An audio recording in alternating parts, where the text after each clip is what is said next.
السلام عليكم ورحمة الله وبركاته. دا أبو هريرة مبارك خرواتي وقال قال رسول الله صلى الله عليه وآله وصحبه وسلم ورسول الله صلى الله عليه وسلم بارك ویلی دی چې ملعون دی د الله لعنت دی پر هغه چا باندې چې راتګ کوي او ښځې لره پې د بوریها د شا په خوا کې.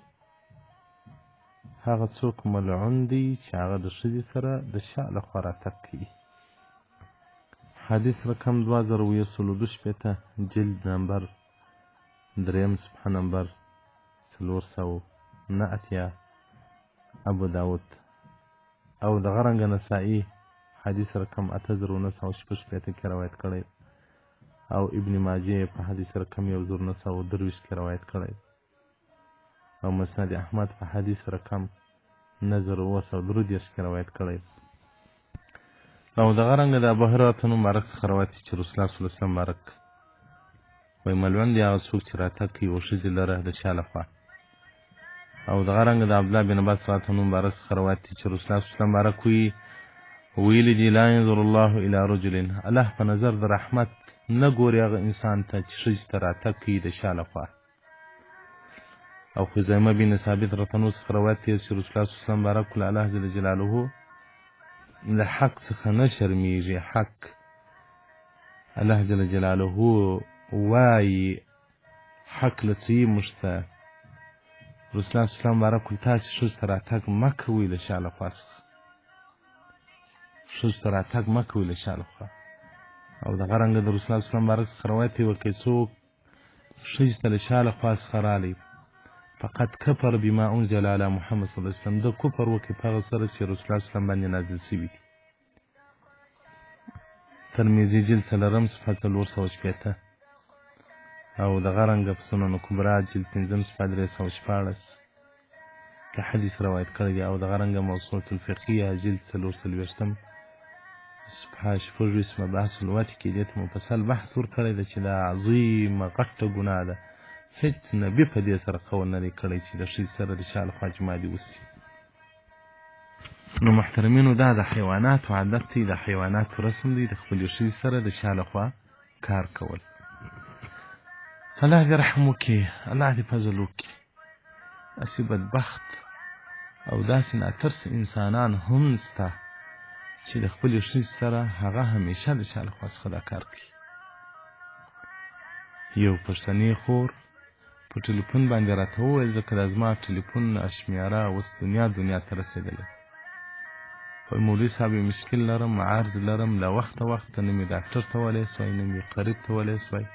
ستا بیانونه مې واورېدل، زړه مې وکړي چې دغه دې هم پلار دی او هم د مشر دی، خپل عرض ورته وکړه. ما ورته خپل عرض وکړه. ټول 15 کاله کېږي چې خاوند د شا لخوا څخه یو عادت راسره کوي. اوس مرضي راته پېښ شوي د غټې بولې نه شم کنټرولولی. مېړه ته چې دا کار مه کوه، هغه وایي دا خو د خاوند حق پر تا دی، ته د خاوند سره هغه نافرماني کوې. په اول وخت کې خو یې دا راته وویل چې بله در باندې کوم پلانکی کوم.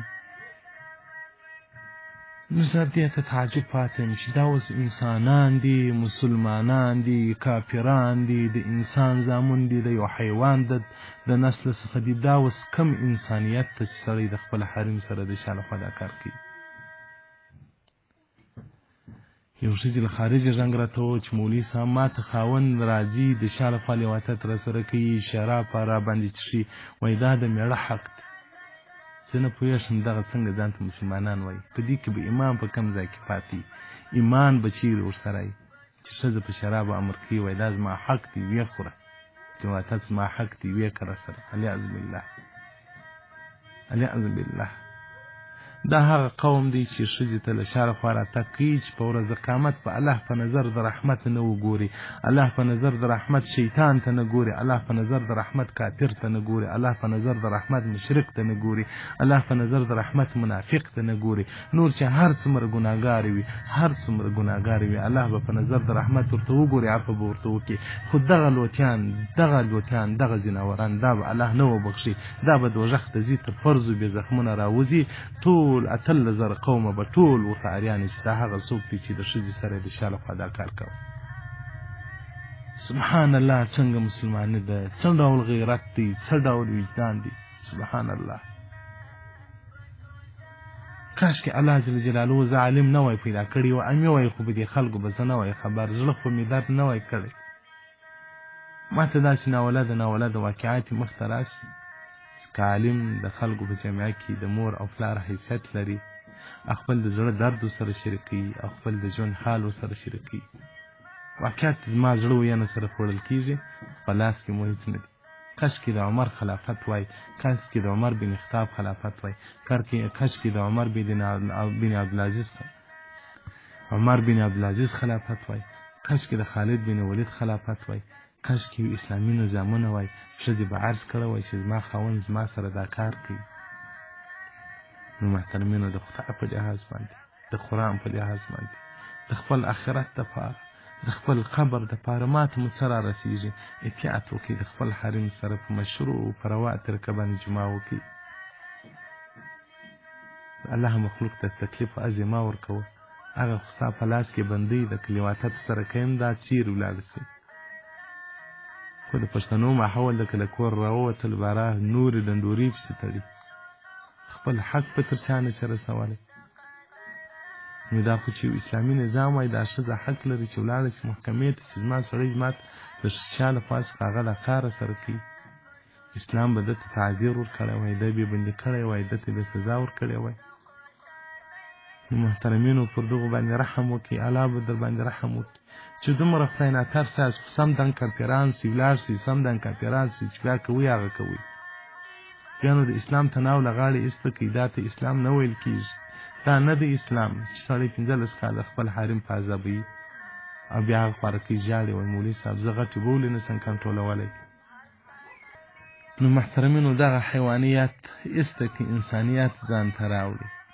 الله جل جلاله چې خپله ښځه په حلاله شرعي نکاح باندې درکړه، ستا حریم دی، هغه ته د ورتګ لارې قرآن راښولي دي، هغه د اولاد په ځای کې جمع کوه. محترمه، دا چې د ښځې سره د شا لخوا دا کار کوې، په یو عظیم جرم کې اخته یې. آخرت دې خراب سي، قبر دې خراب سي. دنیا فاني ده، بیا به یې وخت ارمان وکړي، هغه ارمان بیا ګټه نه کوي.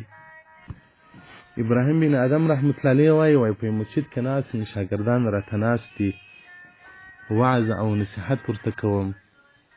په دې خبرو کې مې دا خبره وکوله چې الله جل جلاله وایي زه تعجب کوم، حیران یم هغه چا لره چې کمزوری وي او د زورور سره یې جنګ وي. کمزوری وي، د زورور سره په غېږو روغلی، د زورور سره یې جنګ شروع کړی. تعجب کوم هغه چاله. په دنیا کې خو هر سړی د ځان له زورور سره ښکر نه وي چې تر ځان یې زورور بولي، هغه ته تسلیم وي. ابراهیم بن آدم رحمت الله علیه وایي ما په دې خبرو کې وویل چې الله وایي زه تعجب کوم هغه چا لره چې کمزوری وي، د زورور سره بیا په سیالي کې وي. وایي دا ځوان د زمانې بدمعاش و، د زمانې ډاکو، د زمانې غل و، ګاټ او پوج او پیکاټان ورسره دي. وایي دا رالو دا ته لمونځ وکړه، ما دا نصیحت کوو دوی ولاړو. څو ورځې بعد دا ځوان رالی، راته ویې ویل چې زما په خبره کې سودا بنده ده، څنګه یو څوک کمزوری وي د زورور سره جنګ کوي. دا تا لیدلی دي چې کمزوری له زورور سره جنګ کوي؟ او الله بیا تعجب څنګه کوي؟ ابراهیم بن آدم رحمت الله علیه مبارک ورته زورور خو الله دی، الله زورور دی، کمزوري موږ د الله سره مؤاخذ دی، د الله نافرماني کوو. الله موږ ته تعجب کوي چې ته اوس دې ته وګوره، هلته مې دونه کوچنۍ پیدا کړې، د مور له رحمه راووتې، نه دې لاس کار کوو نه دې پښو کار کوو. د سپکو بولو ځای څخه دې مرداري روانې وي، د غټو بولو له ځای څخه دې مرداري روانې وي، د خپله مرداري دې نه سوای سبا کولی. اوس مې بیا رالوی سوی، شهوت سو، ځوان سوی، غټ سوی، اوس مې باره چې په مخ درځي هغه کوې. الله دغه مخلوق ته حیران دی، دغه انسانیت ته حیران دی. بیا ځوان لاړی، څو ورځې بعد بیا ځوان رالی چې یا ابراهیم بن آدم زه خو ډېر مصرف علی نفس باندې یم، ټول وخت مې په نفس او ټول وخت مې په خواهشاتو په شهواتو کې تېر کړی ده او غلاوې مې کړي دي. آیا الله دغه ګناهګار ته عفو کوي که نه کوي؟ ابراهیم بن ادم رحمت الله علیه ما طلوع د الله د رحم دروازې د مغفرت دروازې خلاص د ګناګارانو لره دي هیڅ تائب څه توبه وکړه ودول لار د توبې را وشي والمال اصعب لار در وشیم که اسهل وسا او که ګران دول ګران لار وشي وسا لار کومه ده ګران لار کومه ده مال وسا ده د پنځه وخت لمونځ کوه د حرام څخه ځان وساته او غیبت مه کوه کبایر ګناهونه مه کوه دا اسانه لار اصعب لار ګرانه لار دا ده چې ترک د شهوات وکړه ودول سخته لار مختاره کوم که ډېر مې د الله نافرماني کړې ده ابراهیم بن ادم رحمت الله مبارک ورته وایي د الله په سوا نور نو ټول پرېږده چې سخته لار عملي کوې نو بیا د الله په سوا ټول تعلقات پرېږده ځوان وایي له هغه ځای څخه رایوسه هغه د خانۍ او د سرمایهدارۍ او د بدمعاشي کالي یې وغورځول د ملنګیانو په لباس کې ولاړی څه وخت بعد ابراهیم بن ادم رحمت الله علیه مبارک ته رالی یو خړه شړۍ یې اغوستې ده ژاړي دلته د دې ځوان ښځه یو وخت ابراهیم بن ادم رحمت الله علیه ته رالی چې زما خاوند خو رالی ستا پر لا چې توبه وکړه لاړی فقیر سو درویش سو نو که هر وخت رالی ما په خبر کړه ابراهیم بن ادم رحمت الله علیه کړه چې دا ځوان د شپې رالی ده وایي یو خادم واستوه ښځې ته چې راسه خاوند یې راغلی ښځه چې راله خاوند هغه خاوند نه دی د سپین کالو پر ځای باندې یې شړۍ اغوستې ده هغه یو په خاورو سپېره سړی دی هغه رنګ ژړ دی د هغه په سترګو کې د الله خوف بیره پرته ده د هغه سترګې له بدخوابۍ سسرې دي د هغه په سترګو کې د اوښکې لارې جوړې سوي دي وایي ښځې یو کوچنی ماشوم په غېږ کې رااخیستی دی چې دی ورک سو دی درویش فقیر سو هغه زوی بیا وروسته پیدا سو وایي دا یې ور وغورځاوه ظالمه خو په ژوند کې دې کونده کلم په ژوند کې دې کونده کلم ولې دی که استا عیش و دبدبه څه سو ته اوس دلته یو فقیر دې له ځانه جوړ کړی ځوان ابراهیم بن ادم رحمت الله علیه مبارک ته وویل ولې جفا راسره وکوله یا ابراهیم بن ادم دی نه چې دغه د اولاد محبت اولاد فتنه ده دی نه چې دا د اولاد مینه ما د الله څخه لرې نه کړي نو واښیستې خپله شړۍ ور وغورځوله دغه زما شړۍ دغه هلک ته ور لباس که دا د ده ورېښمین لباس خرڅ که پر فقراو یې وویشه ځوان له کوره ووتی هغه ښځې ابراهیم بن ادم رحمت الله علیه مبارک ته وویل که بیا رالی ورله ما بیا په خبره که خاوند دی د ژوند ملګری دی په زړه کې درس ته د خاوند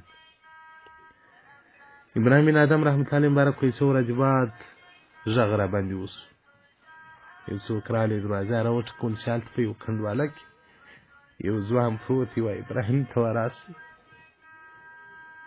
ابراهیم بن ادم ته وراسه زه چې ورلم وایي هغه ځوان دی ډبره یې تر سر لاندې کړې ده حالت ته زه کندلی دی وایي ما ته یې وویل چې یا ابراهیم بن ادم دا ډول ګناهګارانو ته به الله عفو وکړي که به نه کړي فرمان د الله د رحم دروازې پراخې دي وایي دې ځوان پر دا خوله باندې دا کلمات یې را جاري سولې د ځوان پر خوله دغه کلمات یې رالی لمثل هذا فلیعمل العاملون په جنت کې به جنتیان وایي د دغه دپاره یا به ملایکې وایي چې د دغه دپاره انسانانو په دنیا کې د الله طاعت او بندګي کوله او دغه رنګه به پر حالت ته ځکندن باندې مؤمن ته جنت ورښکاره کېږي نو دی ځکه وایي لمثل هذا فلیعمل العاملون د دغه دپاره مؤمنان په دنیا کې هغه عمل کوي نو وایي ځوان جنت ولیدی دغه آیات تلاوت کوي روح یې قبض ولاړی الله ته وسوس نو محترمینو د دروازې د توبې دروازه خلاصه ده تر اوسه تائبین سي الله تعالی دې منکرات څخه ځان وساتي د خدای په لحاظ سره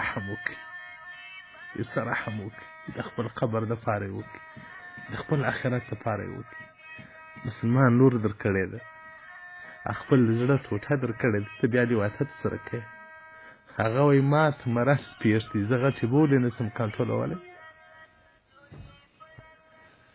نو الله دې د خلکو ته هدایت وکړي که به هدایت نه ورته کړي الله دغه مسلمانان ځان خلاص کړي الله په داسې افت یې ولړه چې په دنیا او په آخرت کې ذلیله او رسوایي. والسلام علیکم ورحمة الله وبرکاته.